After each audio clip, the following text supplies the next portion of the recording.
তো আমাদের সাথে আছে বাংলাদেশের অধিনায়ক মাহমুদ শামিম আর ইন্ডিয়ার অধিনায়ক সূর্যা কুমার যাদব। সরি যাদব।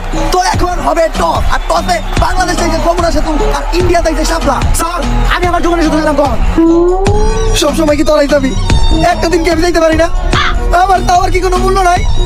ব্যাটিং করবি তোরা, বোলিং করবি তোরা, ফিল্ডিং দিবি তোরা, তাহলে আমি এনে কি করতে এসেছি? ঘাস কাটতে? আমি কি একটা বার যাইতে পারি না? ঠিক আছে স্যার, আপনি টস দেন।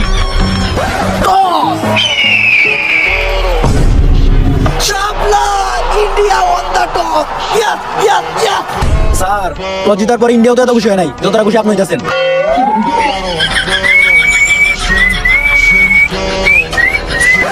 শালার ম্যাচ তো জিততে পারি না, অন্তত টসটা দিতে পারলো মনে শান্তি দেওয়া পারতাম। শাপলা এই পাশে শাপলা